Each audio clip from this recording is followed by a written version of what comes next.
I think it might be like about female orgasm and that kind of thing. What's this? Come As You Are.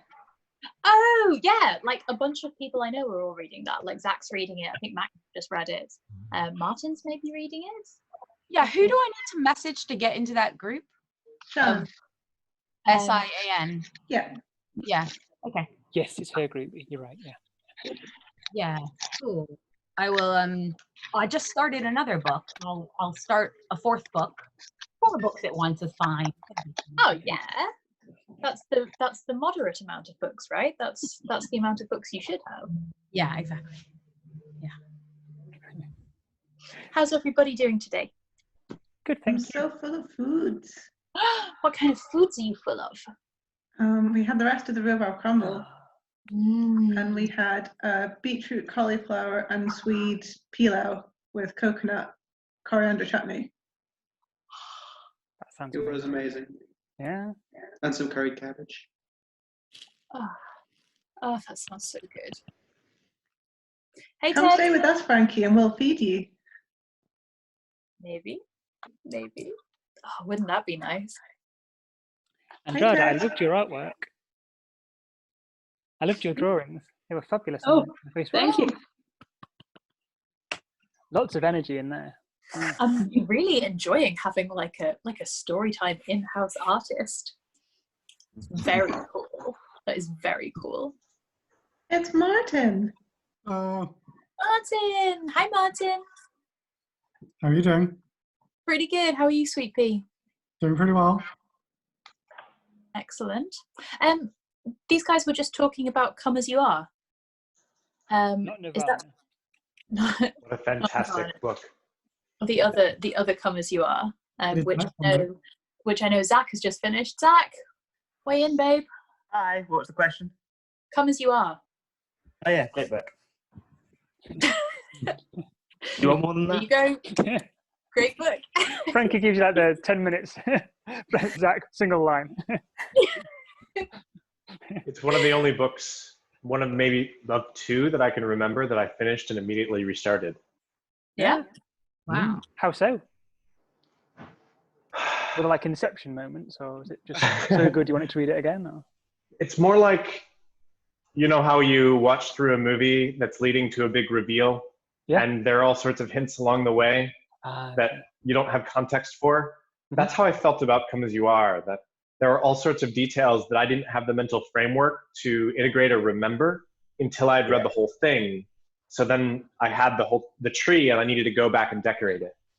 That's really interesting. Zach, you were saying something quite similar, weren't you? Yeah, there's a lot of big concepts in that book that, like, once you've read a later chapter, the one earlier, you're like, oh, I think that one makes more sense now. Yeah, Want to that's go how I back felt too. and And is verify it what you meant is later. it that it's like spaghetti, as in there's no real start point, and it only makes sense after you've read it all? I think that there are topical Is he things doing- that you can pick and choose, and that there are emergent elements that make more sense once you have read more. Okay. But it is well organized. It's just that there's a lot there, and it's Yeah. presented in a story form, a lot of it. Oh, okay. So they've taken the generalized ideas of different people and how and what kinds of things happen in relationships around arousal and attraction and challenges there and mismatches. And they tell them by tracking different fictitious couples. Okay. So as you sort of see the story of each of these parallel timelines or parallel couples revealed and unfold, then you can go back to the beginning of what you knew about them and what inferences you could make about the conclusion from the early information for each of them, like 5 or 6 stories. Hi, Andrea. Hi, Jonathan. Hi. Just seeing people move. Hi, everybody. I've been joined by a cat. Who's been joined by a cat? I've been joined by a cat. You heard her? Andrea, have you had a haircut as well? No. Just Okay. tied it back. Okay. I thought you'd gone extreme and got the shavers out there. Maybe I should. It's really annoying me. Oh. Do it. Cut it all off. Hey, Carmen. I mean, I had it short a while back, Yeah. like really short, but Okay. I was kind of on the way to let it grow out, but I can't really decide because it's in this in-between state where it's just annoying.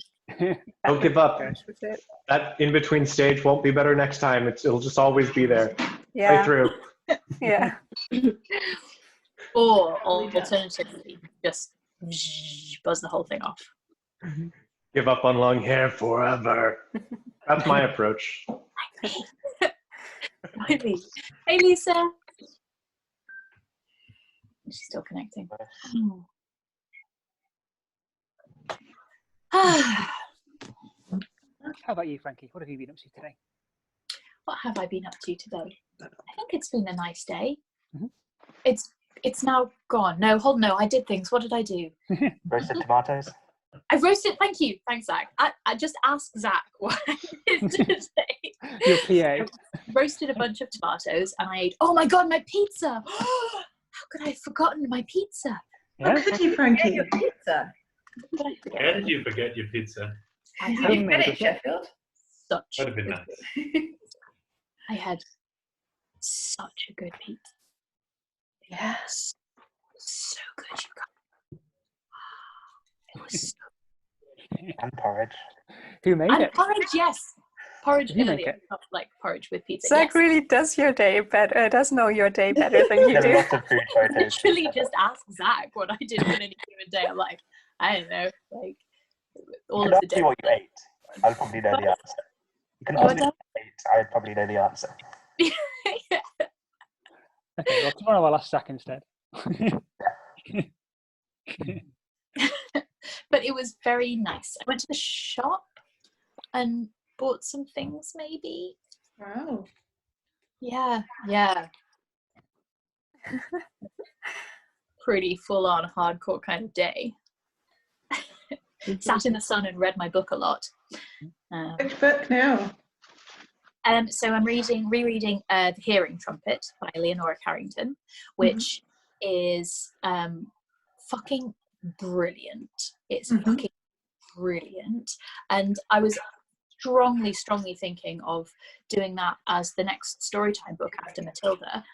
But the bit, so it's, so Leonora Carrington was a surrealist artist and writer, absolutely fascinating, completely batshit woman, amazing, like proper, incredible, like groundbreaking woman. And no one knows exactly when Hearing Trumpet was written, but sometime in the 50s or 60s. But there's a couple of instances of kind of period appropriate language that I'm like, I don't know if that is gonna be I don't know And if you that's want to record and go on the internet. good for storytelling. But it's, which is such a shame because it's such a great book. It's so funny and charming and like badass. It's about this 92-year-old woman, Marion Leatherby, who's like terrible family ship her off to an old folks home because they're embarrassed of her, and she kind of joins forces with all of these other like eccentric badass, you know, ancient women in this nursing home to kind of smash the patriarchy, essentially. It's so good. Zach, how good? So I read a bit to Zach this afternoon. Zach, how good is it? Really good, yeah. Yes. Okay. So Is she your role model now? oh yeah, she's absolutely my role model. So maybe at some point I'll record the first couple of pages, stick it up on Storytime, and get people to have a listen and see what they think. And I'll put a thing up about the, you know, some of the language that is in there, and just see what people reckon. See if people go, not asked, or yes, we would like to hear that, and we'll make allowances for the fact that it was written in the 50s. So we'll see. But even if we don't do it on Storytime, I highly recommend anybody to read The Hearing Trumpet by Leonora Carrington. It's only little, it's that thin. Oh, my kind of book. It's so good. It's so good. It's so good. It's so good. Is it what, period appropriate racism or?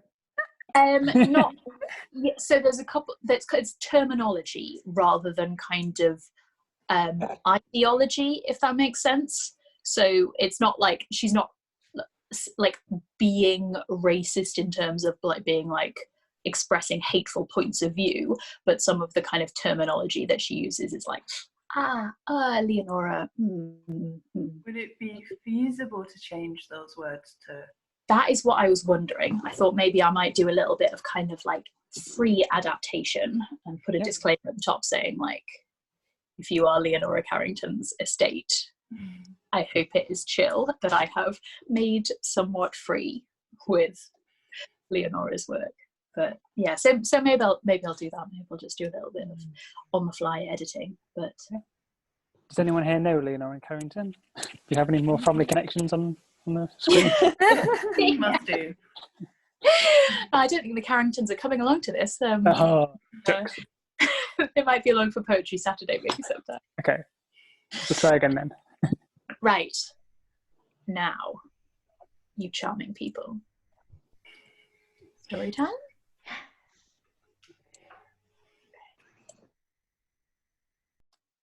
So we've got another two chapters tonight. I don't think it's going to be a terribly long one, and actually potentially genuinely not a super high action one. So, and it's just, but it's setting us up for some stuff. So let's see how we get on. Are you sitting comfortably? Then I'll begin.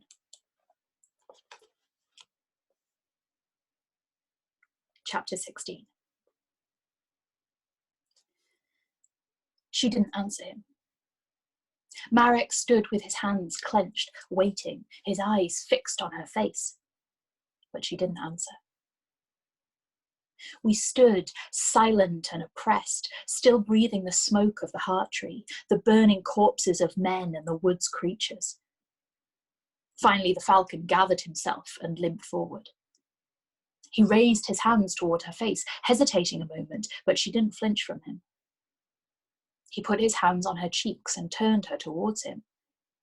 He looked into her, his pupils widening and narrowing, changing shape.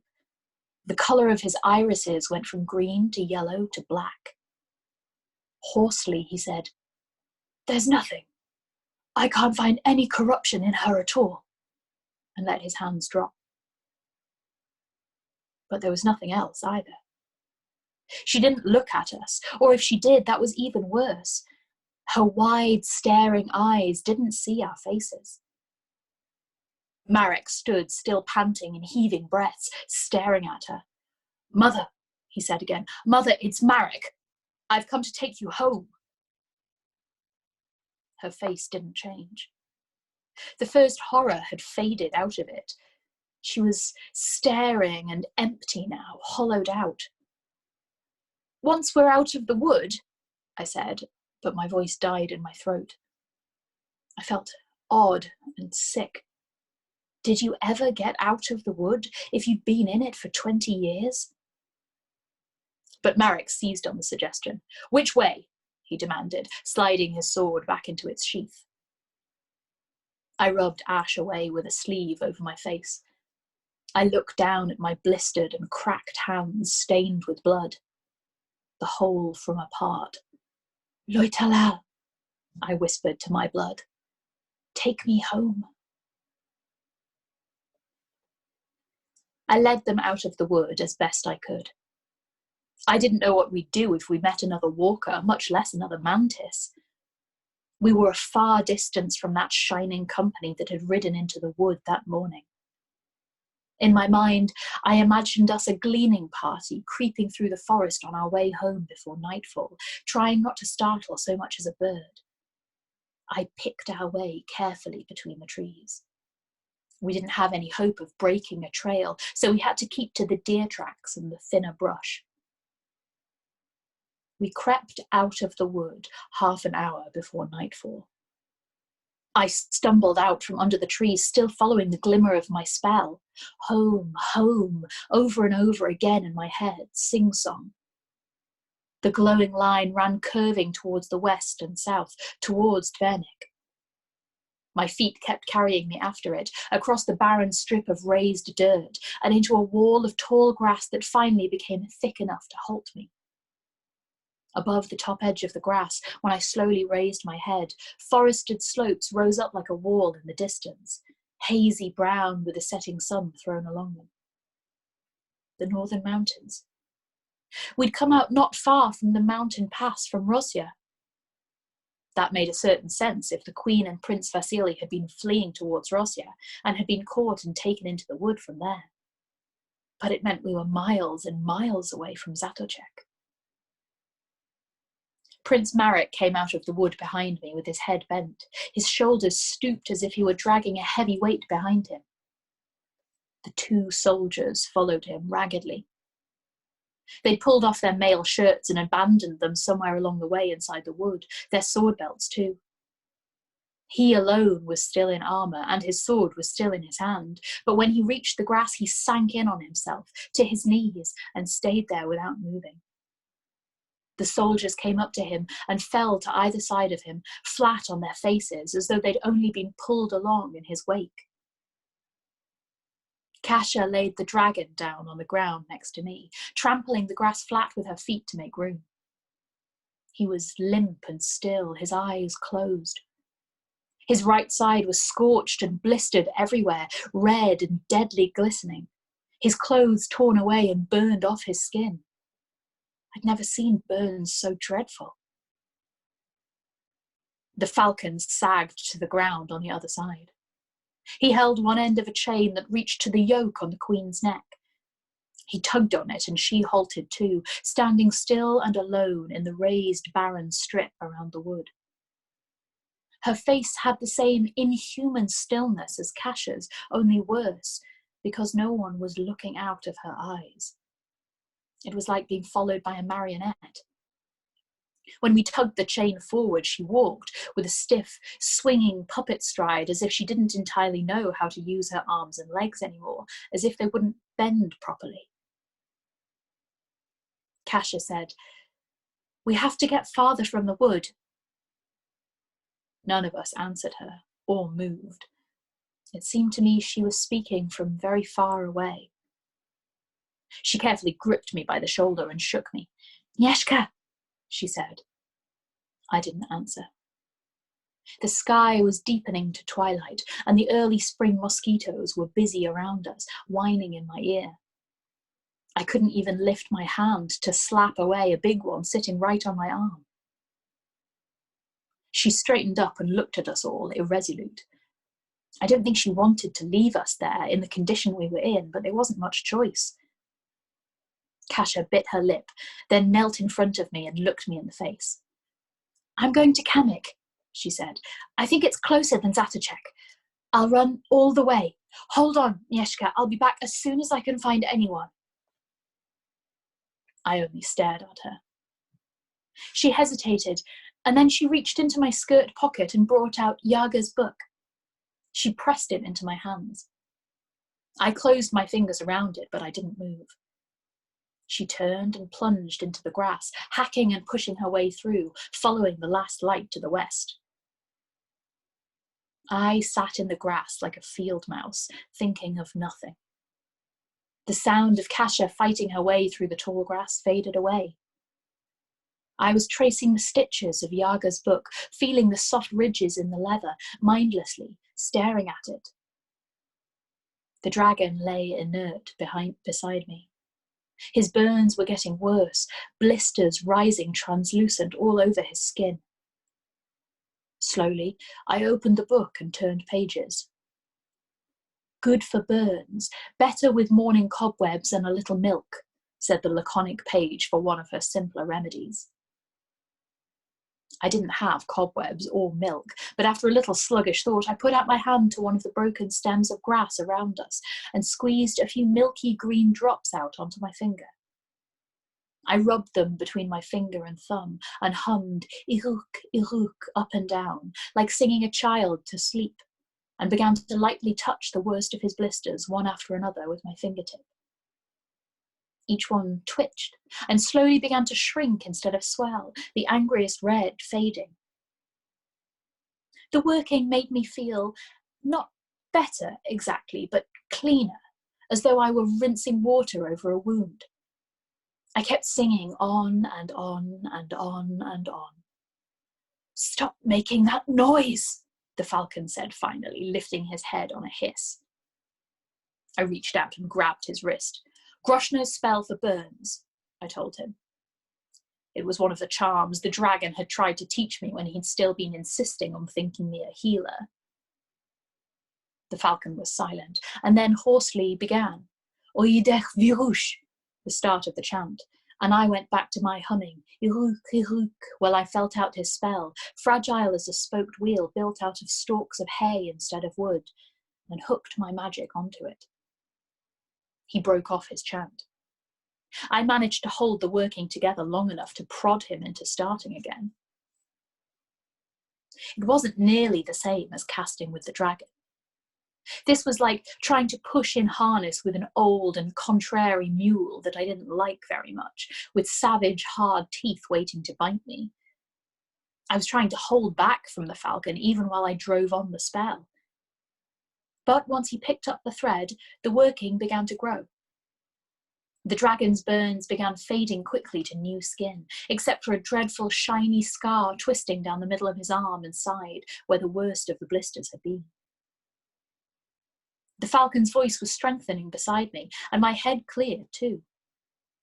Power was coursing through us, a renewed tide swelling, and he shook his head, blinking with it. He twisted his hand and caught my wrist, reaching for me for more of my magic. Instinctively, I jerked loose, and we lost the thread of the working. But the dragon was already rolling over onto his hands, heaving for breath, retching. He coughed up masses of black, wet soot out of his lungs. When the fit subsided, he sank back wearily onto his heels, wiping his mouth, and looked up. The queen was still standing on the raised ground nearby, a luminous pillar in the dark. He pressed the heels of his hands to his eyes. "Of all the fool's errands that ever were," he rasped, so hoarse I could barely hear it, and dropped his hands again. He reached for my arm, and I helped him drag himself to his feet. We were alone in the sea of cooling grasses. "We need to get back to Zatachek," he said, prodding, "to the supplies we left there." I stared back at him dully, my strength fading again as the magic ebbed. The falcon had already subsided back into a heap. The soldiers were beginning to shiver and twitch, their eyes staring as if they saw other things. Even Marek had gone inert, a silent, slouched boulder between them. "Kasha went for help," I said finally. He looked around at the prince, the soldiers, the queen, back to me and the falcon, down to the dregs of ourselves. He rubbed his face. "All right," he said. "Help me lay them straight on their backs. The moon is almost up."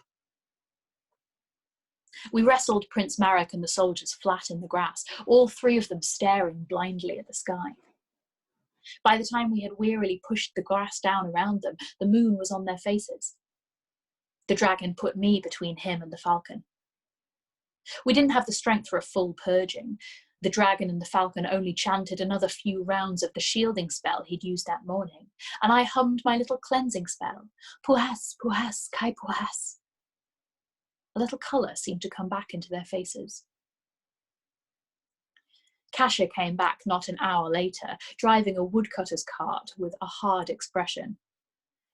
"I'm sorry I took so long," she said shortly.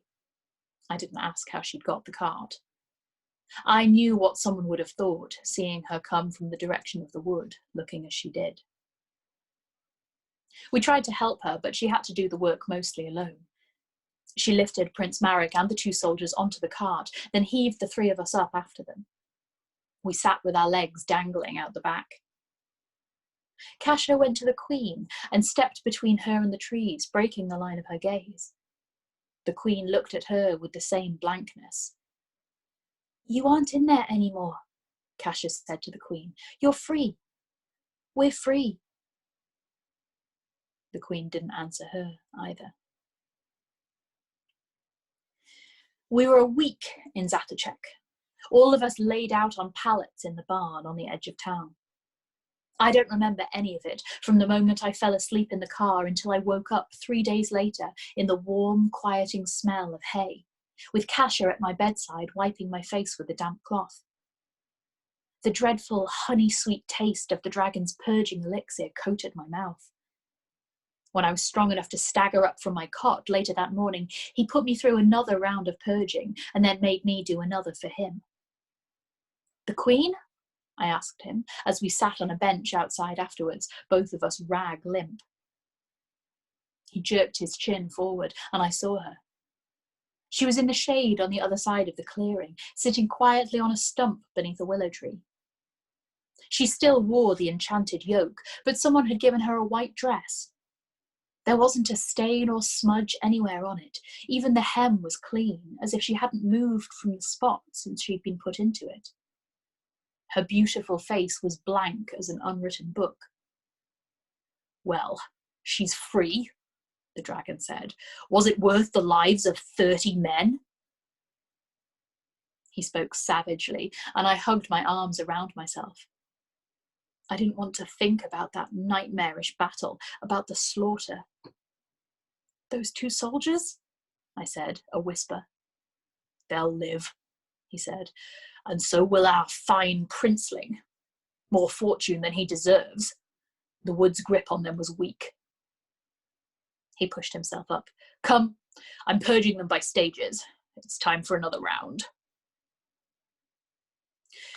2 days later, Prince Marek was himself again, with a speed that made me feel dull and sourly envious. He rose from his bed in the morning, and by dinner time he was wolfing down an entire roast chicken and doing exercises. I could barely taste the few mouthfuls of bread I forced down. Watching him pull himself up and down on a tree branch made me feel even more like a cloth that had been washed and wrung out too many times. Tomas and Oleg were awake too, the 2 soldiers. I'd learned their names by then, ashamed that I didn't know any of the ones we'd left behind. Marek tried to take some food to the Queen. She only stared at the plate he held out to her and wouldn't chew when he put slivers of meat in her mouth. Then he tried a bowl of porridge. She didn't refuse, but she didn't help. He had to work the spoon into her mouth like a mother with an infant just learning how to eat. He kept at it grimly, but after an hour, when he'd barely managed to get half a dozen swallows into her, he got up and hurled the bowl and spoon savagely against a rock, porridge and pottery shards flying. He stormed away. The Queen didn't even blink at that either. I stood in the doorway of the barn, watching and wretched. I couldn't be sorry to have got her out. At least she wasn't being tormented by the wood anymore, devoured to the scraps of herself. But this awful half-life left to her seemed worse than dying. She wasn't ill or delirious the way Kasia had been those first few days after the purging. There just didn't seem to be enough left of her to feel or think. The next morning, Marek came up behind me and caught me by the arm as I trudged back to the barn with a bucket of well water. I jumped in alarm and sloshed water over us both, trying to jerk out of his grip. He ignored both the water and my efforts and snapped at me. "Enough of this. They're soldiers, they'll be fine. They'd already be fine if the dragon didn't keep emptying potions into their bellies. Why haven't you done anything for her?" "What do you imagine there is to do?" the dragon said, coming out of the barn. Marek wheeled on him. "She needs healing. You haven't even dosed her when you have flasks to spare. If there was corruption in her to purge, we'd purge it," the dragon said. "You can't heal absence. Consider yourself lucky she didn't burn with the heart tree. You want to call it luck and not a pity." "A pity you didn't, if that's all the advice you have," Marek said. The dragon's eye glittered with what looked to me like a dozen cutting replies, but he compressed his lips and shut them in.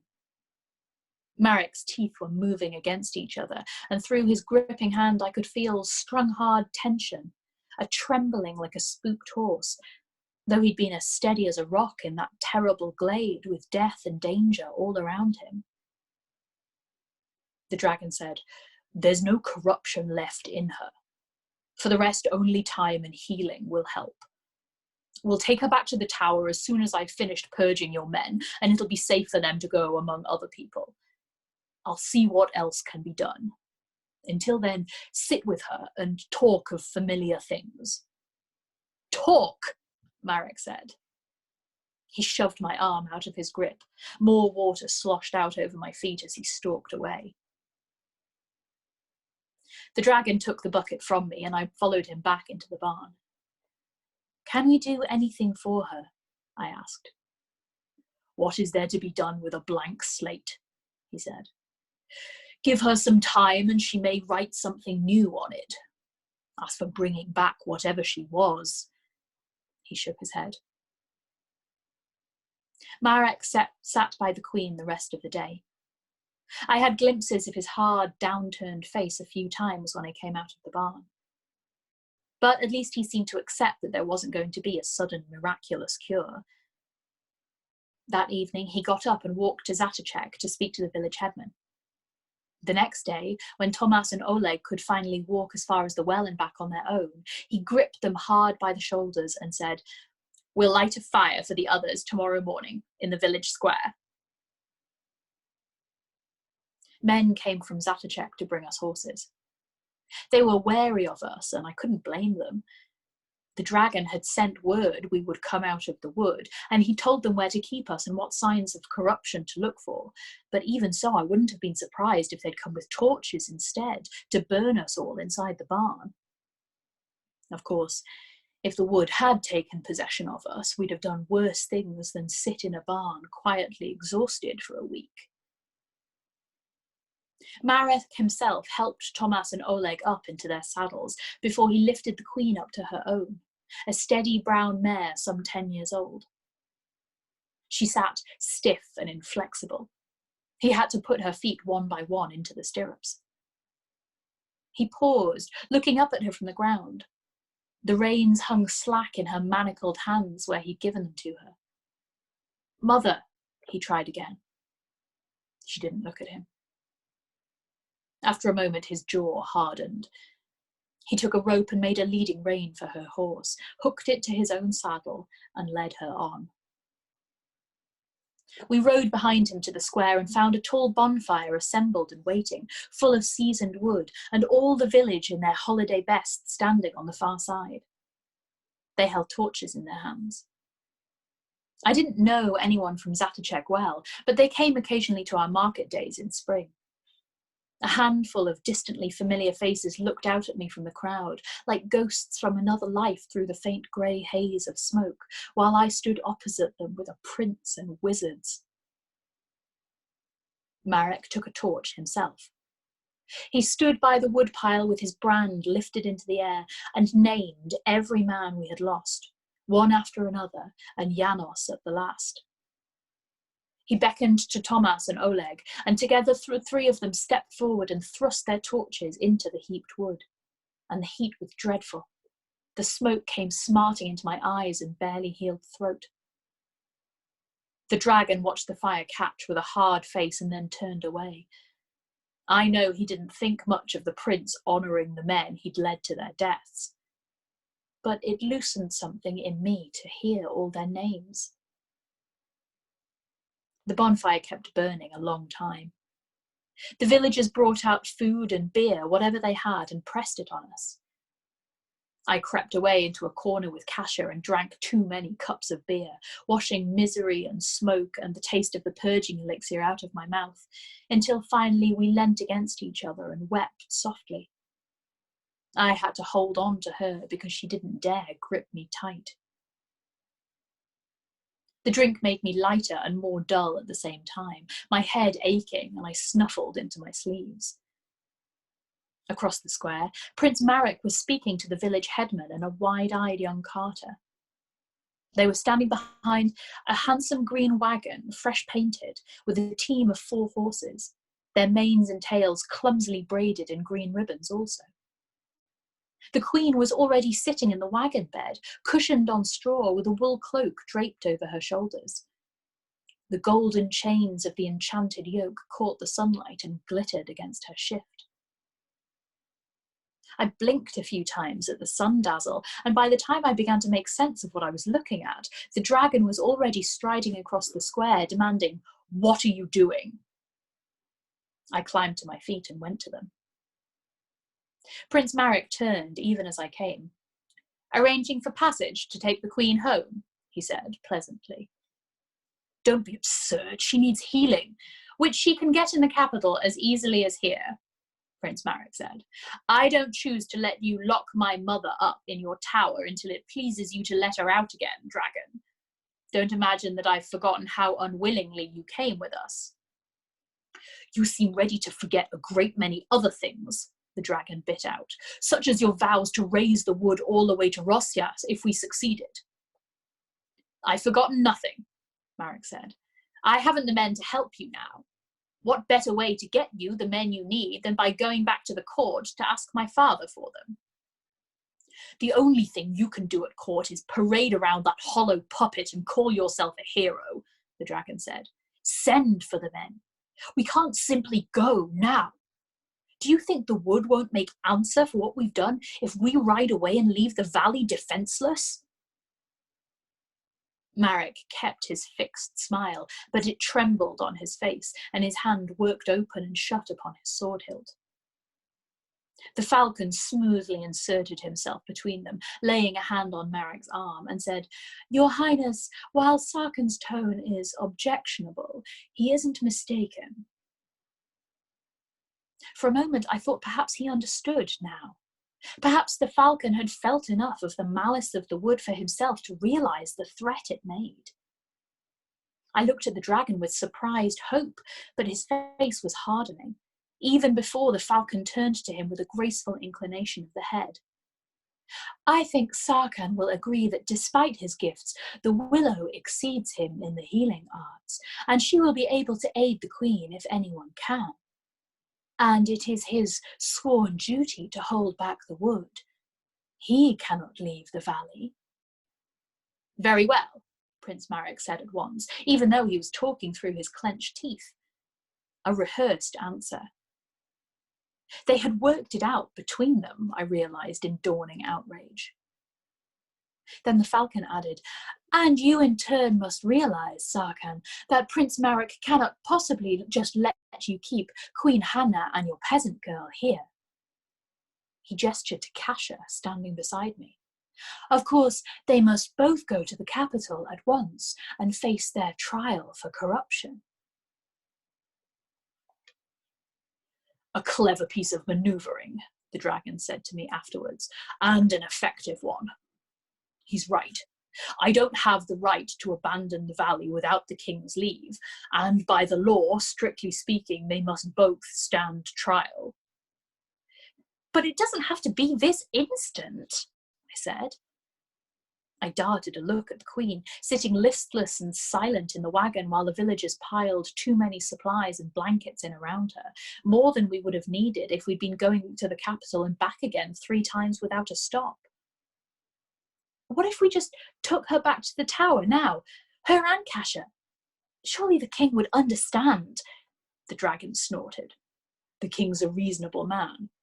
He wouldn't have minded in the least if I discreetly whisked away the queen for a convalescence out of anyone's sight, before anyone had seen her or even knew for certain that she was rescued. But now?" He waved an arm at the villagers. Everyone had gathered in a loose ring near the wagon at a safe distance to stare at the queen and whisper bits of the story to each other. No, he would object greatly to my openly defying the law of the realm before witnesses. Then he looked at me and said, "And I can't go either. The king might allow it, but not the wood." I stared back at him, hollow. "I can't let them just take Kasha," I said, half a plea. I knew this was where I belonged, where I was needed, but to let them drag Kasha off to the capital for this trial, where the law said they might put her to death, And I didn't trust Prince Marek at all, except to do whatever suited him best. I know, the dragon said. It's just as well. We can't strike another blow against the wood without soldiers, and a great number of them. And you're going to have to get them from the king. Whatever he says, Marek isn't thinking of anything but the queen, and Solya may not be wicked, but he likes to be too clever for everyone's good. I said finally, a question. Solya? The name felt strange on my tongue, moving like the high shadow of a bird circling. Even as I said it, I felt the brush of a piercing eye. It means falcon in the spell tongue, the dragon said. They'll put a name on you, too, before you're confirmed to the list of wizards. Don't let them put that off until after the trial, otherwise you won't have the right to testify. And listen to me. What you've done here carries power with it, of a different sort. Don't let Solya take all the credit, and don't be shy of using it. I had no idea how to carry out any of the instructions he was firing at me. How was I supposed to persuade the king to give us any soldiers? But Marek was already calling for Thomas and Oleg to mount up, and I didn't need the dragon to tell me I was going to have to work it out for myself. I swallowed and nodded instead, and then I said, "Thank you, Sarkhan." His name tasted of fire and wings, of curling smoke, of subtlety and strength and the rasping whisper of scales. He eyed me and said stiffly, "Don't land yourself in a boiling pot. And as difficult as you may find it, try and present a respectable appearance."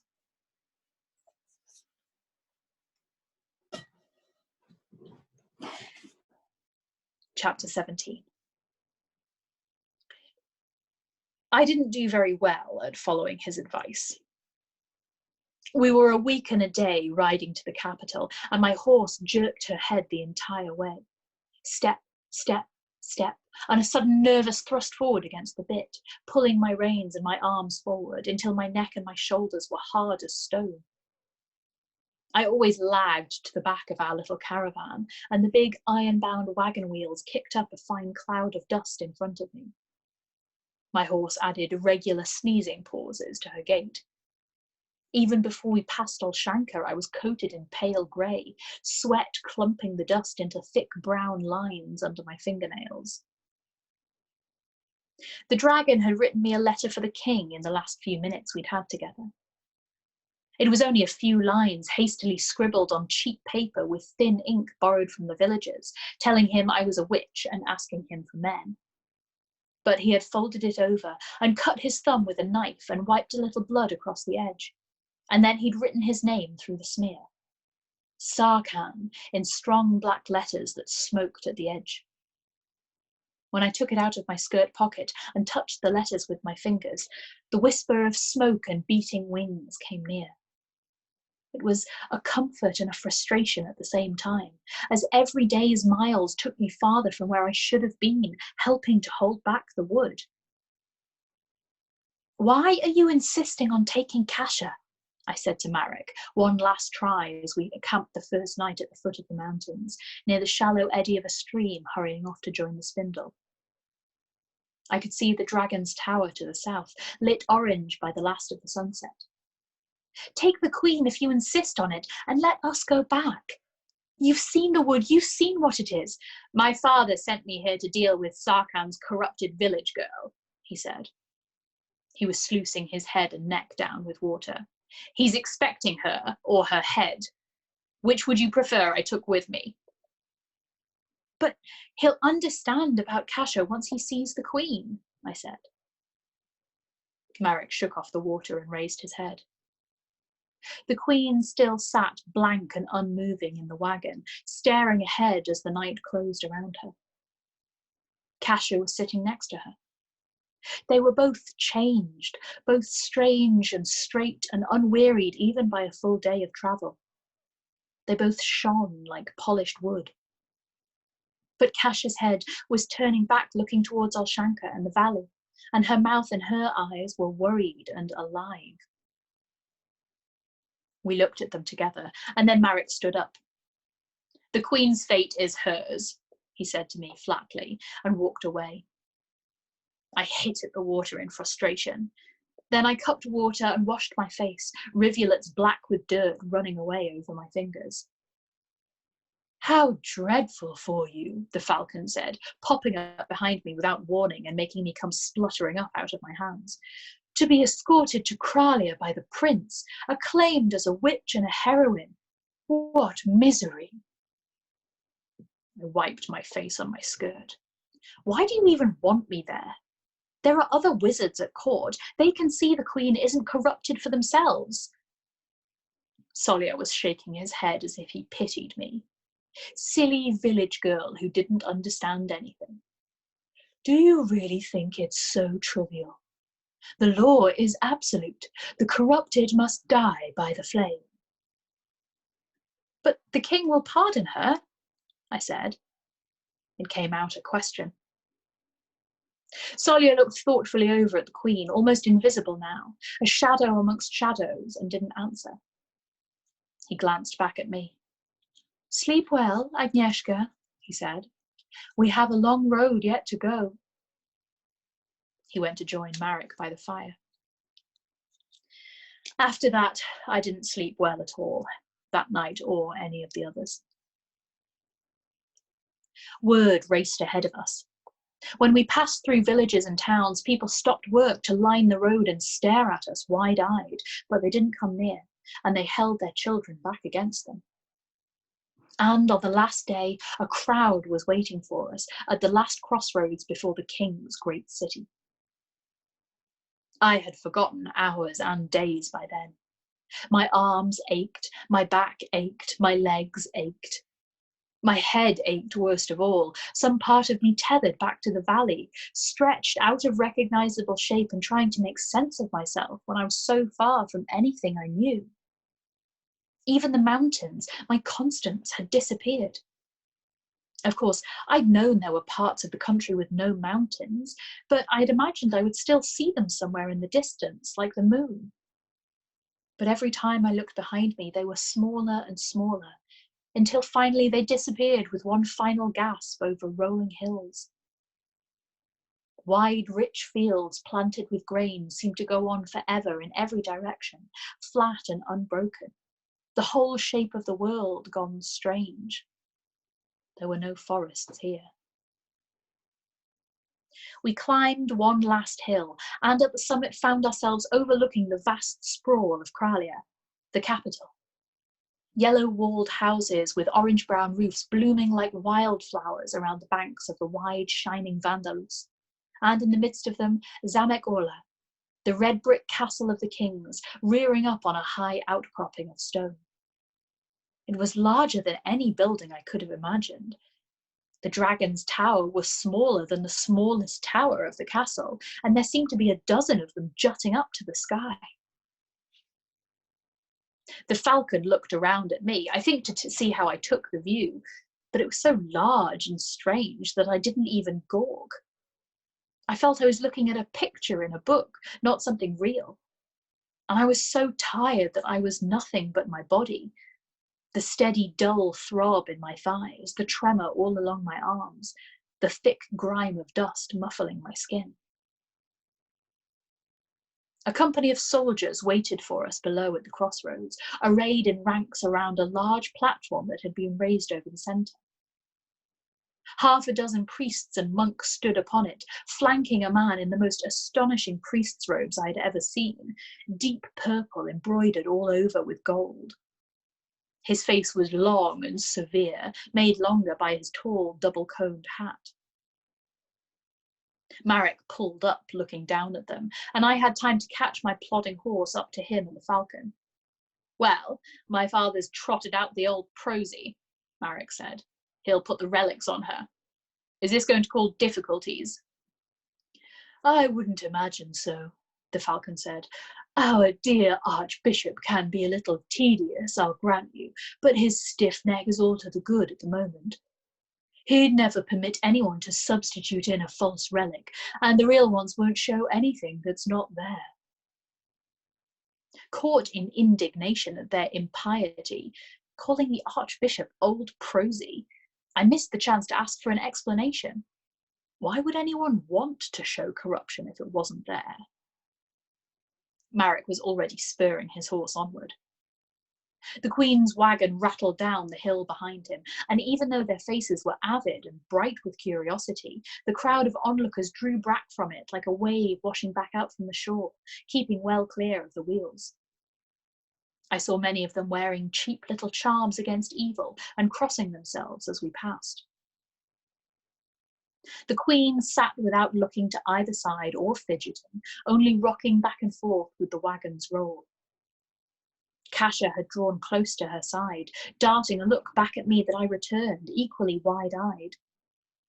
We'd never seen so many people in our life.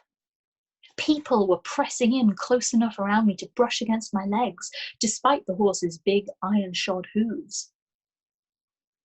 When we drew up to the platform, the soldiers let us through their ranks and then circled round, levelling their pikes at us. I realised in alarm that there was a tall, fixed stake raised up in the middle of the platform, and beneath it a heap of straw and tinder. I reached forward and caught a corner of the falcon's sleeve in alarm. "Stop looking like a frightened rabbit, sit up and smile," he hissed at me. "The last thing we need to do right now is give them any excuse to imagine something's wrong." Marek behaved as though he didn't even see the sharp steel points not 2 feet from his head. He dismounted with a flourish of the cape he'd bought a few towns back and went to lift the Queen down from the wagon. Kasia had to help her along from the other side, and then at Marek's impatient beckoning, she climbed down after her. I'd never known it before, but a crowd so large had a steady running noise to it like a river, a murmuring that rose and ebbed without turning into separate voices. But now a complete hush descended. Marek led the Queen up the steps onto the platform, the golden yoke still on her, and drew her before the priest in the tall hat. "My Lord Archbishop," Marek said, his voice rolling out clear and loud, "at great peril, my companions and I have freed the Queen of Polnia from the evil grasp of the wood. I charge you now to examine her to the utmost, to prove her with all your relics and the power of your great office. Be sure that she bears no sign of corruption, which might spread and infect other innocent souls." Of course, that was exactly what the Archbishop was there for, but I don't think he liked Marek making it seem as though it was all his idea. His mouth pressed down to a thin line. "Be sure that I will, Your Highness," he said coldly, and turned and beckoned. One of the monks stepped up beside him. A short, anxious-looking man in plain brown linen, with brown hair cut in a round cap around his head. His eyes were enormous and blinking behind large, gold-rimmed spectacles. He held a long wooden casket in his hands. He opened it, and the Archbishop reached in and lifted out with both hands a fine, shining mesh of gold and silver, almost like a net. The whole crowd murmured approvingly, wind rustling in spring leaves. The Archbishop held up the net and prayed long and sonorously, and then he turned and flung the net over the Queen's head. It settled over her gently and the edges unrolled, draping to her feet. Then, to my surprise, the monk stepped forward and put his hand on the mesh and spoke. "Yelastus Cosmet, Yelastus Cosmet Vatua Pala," he began, and went on from there. A spell that flowed into the lines of the net and lit them up. The light filled the Queen's whole body from every side, illuminating her. She shone atop the platform, head straight up, blazing. It wasn't like the light of the summoning. That was a cold, clear brilliance, hard and painful. This light felt like coming back home late in midwinter to find a lamp shining out of the window, beckoning you into the house. It was a light full of love and warmth. A sighing went around the crowd. Even the priests drew back for a moment just to look at the shining queen. The monk kept his hand on the net, steadily pouring in magic. I kicked my horse until she grudgingly moved in closer to the falcons and leaned from my saddle to whisper, "Who is he?" "Do you mean our gentle owl?" he said. "Father Ballo. He's the Archbishop's delight, as you might imagine. It's not often you can find a meek and biddable wizard." He sounded disdainful, but the monk didn't look so very meek to me. He looked worried and displeased. "And that net?" I asked. "You've heard of St. Jadwiga's veil, surely?" the falcon said, so offhand that I gawked at him. It was the holiest relic of all Polnya. I had heard the veil was only brought out when they crowned the kings to prove them free of any influence of evil. The crowd was jostling the soldiers now to come clearer, and even the soldiers were fascinated, the tips of their pikes rising into the air as they let themselves be pushed closer.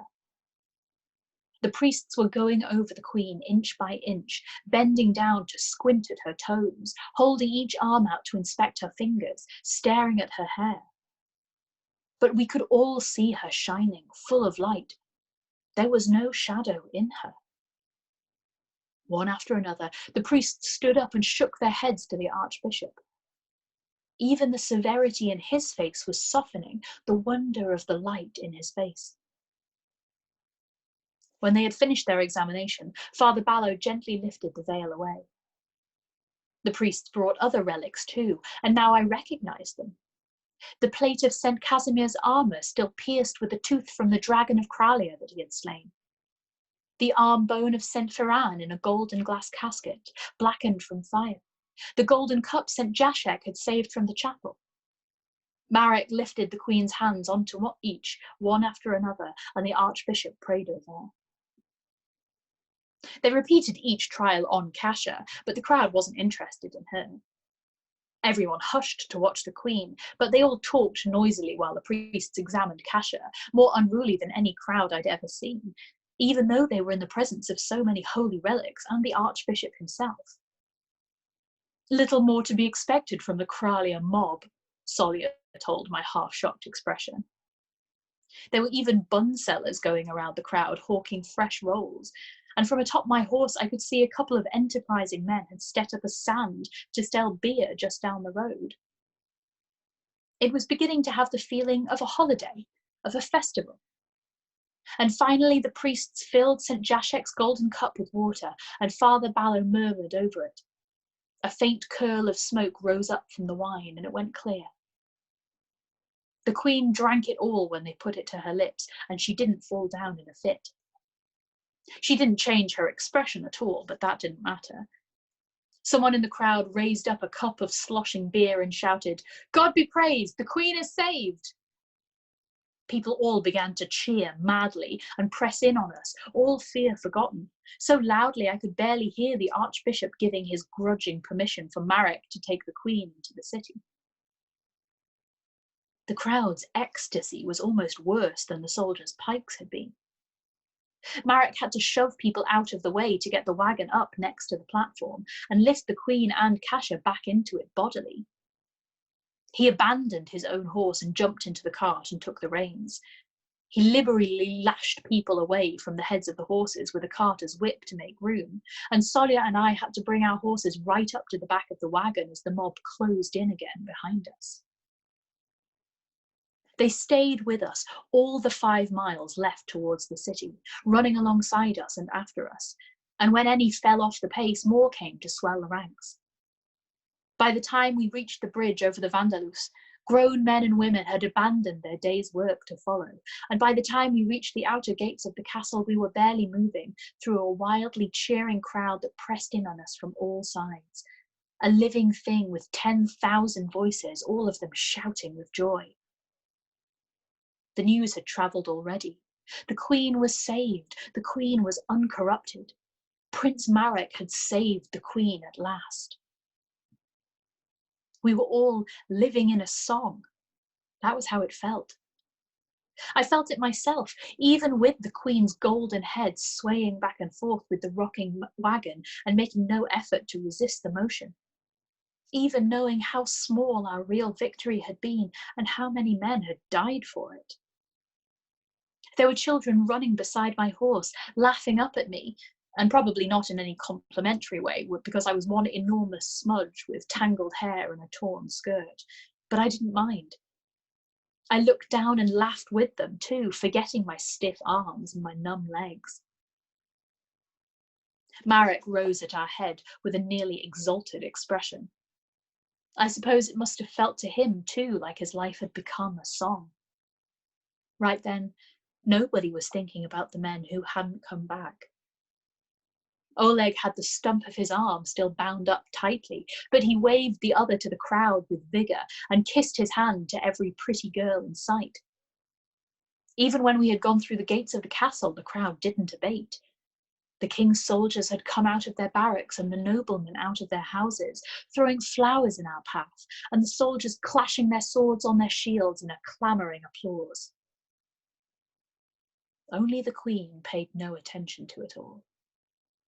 They had taken the yoke and chains off her, but she sat no differently, still next thing to a carven figure. We had to fall into single file to come through the final archway into the inner courtyard of the castle itself. The castle was dizzyingly large, arches rising in 3 tiers from the ground around me, endless faces leaning over the balconies, smiling down at us. I stared, dazzled, back up at them, at the embroidered banners in their riot of colour everywhere, at the columns and the towers all around. The king himself was standing at the head of a staircase at one side of the courtyard. He wore a mantle of blue clasped at the throat with a great jewel, a red stone in gold with pearls. The dull roar of cheering was still coming from outside the walls. Inside, the whole court hushed around us like the start of a play. Prince Marek had lifted the Queen down from the wagon. He led her forward and up the stairs, courtiers ebbing like a tide before him, and he brought her to the king. I found I was holding my own breath. "Your Majesty," Marek said, "I restore to you your queen." The sun was shining brilliantly, and he looked like a warrior saint in his armour and his green cloak, his white tabard. The queen beside him was a tall, stiff figure in her plain white shift, her short cloud of golden hair and her transmuted skin lustrous. The king looked down at him, his brow drawn. He seemed more worried than jubilant. We were all silent, waiting. At last he drew breath to speak, and only then the queen stirred. She slowly lifted up her head to look him in the face. He stared at her. She blinked her eyes once, and then she sighed a little and sank in on herself as limply as a sack. Prince Marek had to drag her forward by the arm he held and catch her, or she would have fallen down the stairs. The king let out a breath, and his shoulders straightened a little as if let off a string, relaxing. His voice carried strongly across the courtyard. "Take her to the grey rooms, and let the willow be sent for." Servants were already swooping in. They carried her away from us and into the castle as if on a wave. And just like that, the play was ended. The noise inside the courtyard climbed back up to a roar to match the crowd outside, everyone talking to everyone else across all 3 stories of the courtyard. The bright, heady feeling ran out of me like I'd been unstoppered and turned over. Too late, I remembered I wasn't here for a triumph. Kasia sat in the wagon in her white prisoner's shift, alone, condemned.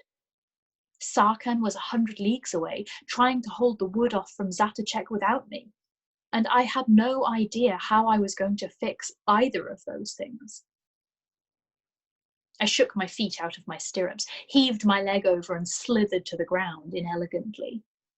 My legs wobbled when I put my weight on them. A groom came for my horse. I let him take her away a little reluctantly. She wasn't a good horse, but she was a familiar rock in this ocean of strangeness.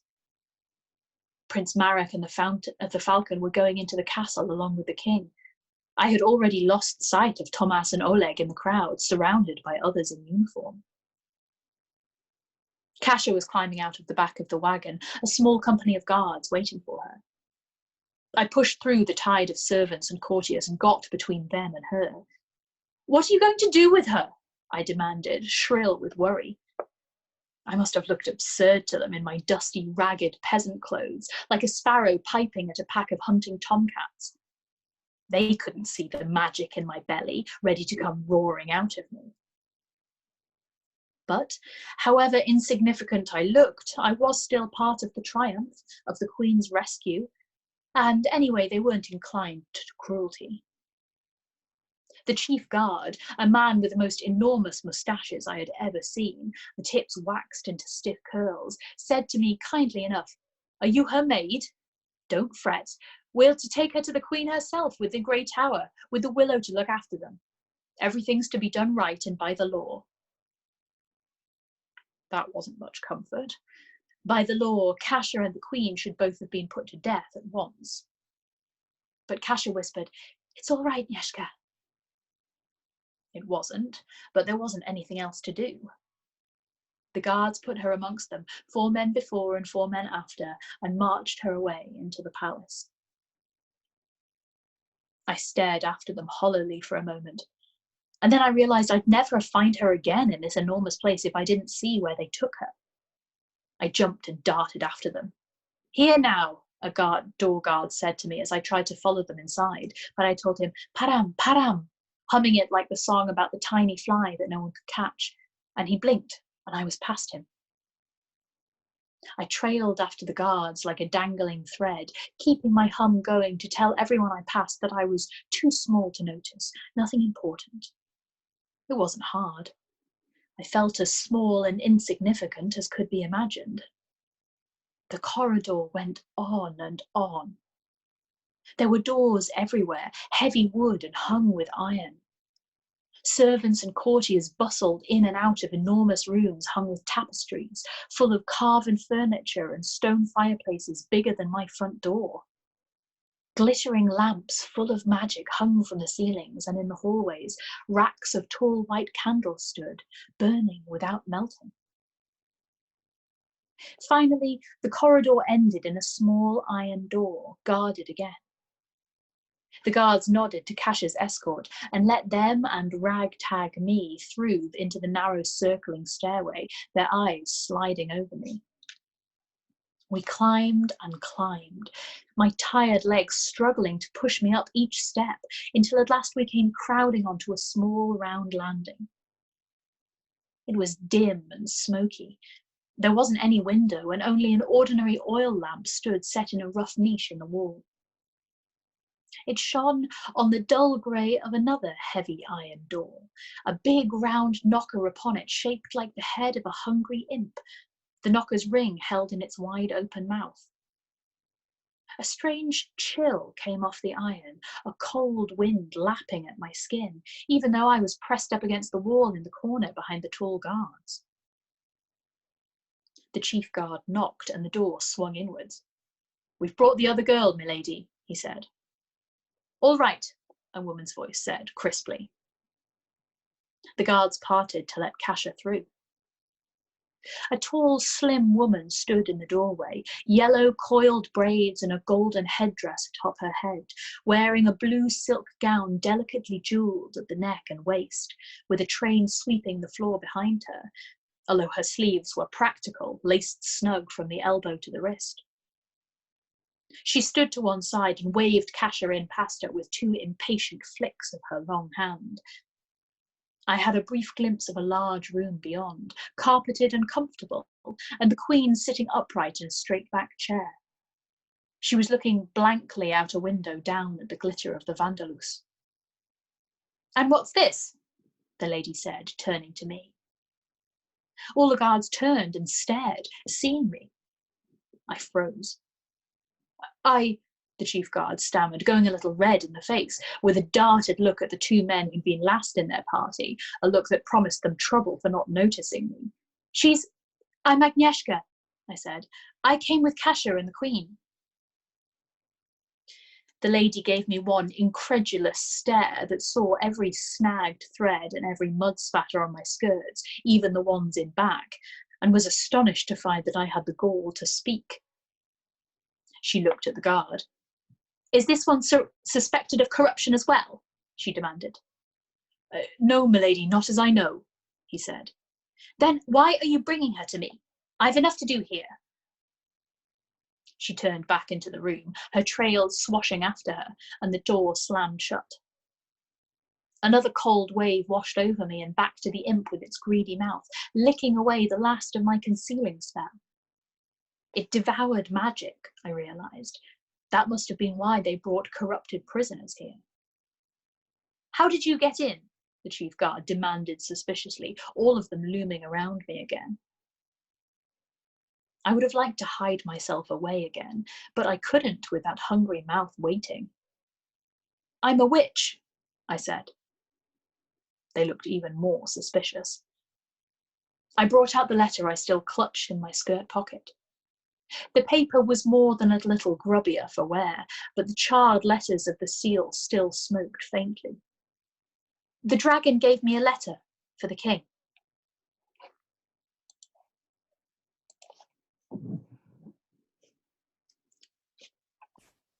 Done so. Done so. Cliffhangers are killing. What's that? These cliffhangers. I was half expecting the Queen to just, I don't know, explode or something as soon as she got to the castle, like it was like a Trojan horse or something. I would go more expecting like a slow burning, deep hidden corruption. Yeah. The strings. I think the Still king possible. set up the Queen getting caught by the wood in the first place, which is why he was so worried when she had reappeared, and why he relaxed when he realised she was mindless. Yeah, I think he sent her away, or had a spell put on her to go away. It seems like the kind of book where there'll be like more politics at this stage. Maybe the wood will turn up with a giant badger. It happened. So like their religion is basically Christianity, right? That seems But with magic. Christianity with magic, yeah. So Christianity. Yes. For real, right? Like actual visible magic. Magic that works, you mean? Like Yeah, magic that works. I like that the world is expanding, and it happens quite gradually. Yeah. I mean, relics are pre-Christian as well, so like Catholicism adopted them; they didn't invent them. Saints as well, Christianity right? didn't invent anything.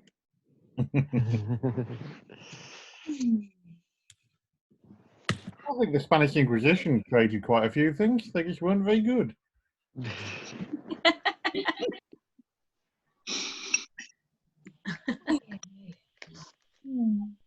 So what do we think about the Queen? I think it's my bedtime. Good night. Oh, no. I enjoyed that story because it brought a bit more, or rather, I enjoyed those chapters that brought a bit more story to it without it just being like kapow, kapow, kapow, kapow, kapow, kapow. And like someone said, it brings a bit of the politics that was distant before, and you can start to appreciate what that is. yeah, it feels like there's about to be a change of pace slightly. Like it's going to be like court politics and nonsense. Yeah, nice to see, start to see the other side of the world. You know, that this is she's kind of come from this very nature-based, that the good things and the bad things in her life thus far have all been very kind of natural. There's been, the threat of the wood, and then also the kind of, all of the joys of blackberries and shit. And now she's going to be. You know, ups and downs. You know, it's like chapter 2 again, right? Blackberries, you know, like. It's been uprooted again. I guess it's just, you know, the same thing but on a bigger scale as chapter 2. Yeah, I mean, also, right, like she's just got to a point with the magic where she's capable, right? So she's gone through all that period of being like this sort of helpless heroes. Now she's learned stuff. Now she's comfortable in that environment. So now halfway through the book, she gets put into a situation that she's completely uncomfortable in, and where she has no skill.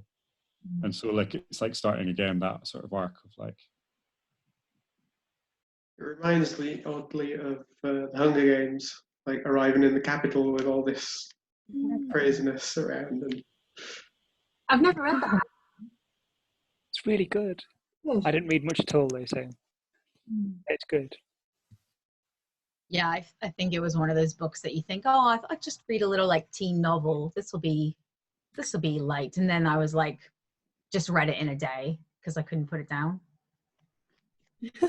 It was a very pleasant surprise. It was like much better than I expected it to be. Yeah. It's a lot better than the film as well. But the films are one of the most accurate renditions of a book into film that I've ever seen. Yeah? Yeah. I would also say agree with Katie. The first of the last book is split into two. And the first of those two movies I genuinely really enjoy. I think it is like really captures mood of it a lot. Although the first movie is a little bit, I don't know, belittling of the. I thought the first movie there was a bit of a cop out because whenever like there might have been some case where she might have had to kill somebody. Yeah. Like, she only ended up killing bad people. All the good people managed to get killed by somebody else, and she never had to face that situation. Right? I thought it was a bit of a cop out. Kind of is true to the story, but at the same time, it feels a bit polished, and like it's a bit like Harry Potter in a sense that as the books progress, they become grittier and actually more adult. Like shit really starts going down in a very like systemic way rather than just like good versus bad person. It's like the system is completely fucked and here it is why and blah. Like, and also like the ending of each book isn't clean. Like they deal with, you know, they have to deal with trauma and shit. They don't just get to the end of the bad things happening and everything's magically happily ever after. I quite appreciated. good night, Duncan. Night, Duncan. Night, Duncan. I think I'm gonna go as well. You know. Hi, Frankie. I want to get a bit more of my hearing trumpet down. Katie, that quilt's looking amazing. Oh, it's coming together now. Oh, wow. Brilliant. Wow. Wow. Good. Yeah, I have 2 more sections like this to do. So I'm doing about a row a night. So that's 4 more nights. That's brilliant. And then I start sewing them together. Storytime quilt. Oh, we've lost Zach. Zach, wake up.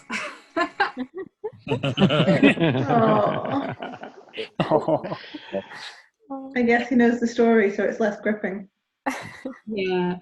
This is not the first time he's fallen asleep during story time. He does look very comfortable. He does look very comfortable. I couldn't fall asleep on this couch. It's not nearly comfortable enough. Can you unmute him and see if he's snoring? Oh no, don't do that. I was thinking, I was like, is there some kind of prank that we can feasibly pull off remotely? I mean, we could spotlight him and take like screenshots, but that's about it, I think. No, please don't do that. We don't collectively scream. I'm not saying that we should. What's that, darling? Our mics would max out. It wouldn't actually make much noise. Yeah. Yeah. I mean, you are still recording, and we've done all the pointing out that he's asleep, so that's kind of a prank anyway. He's going to be asleep on YouTube. Yeah. He's like, we love you. We're sending all of our love your way, your sleepy way. Your sleepy face. Right.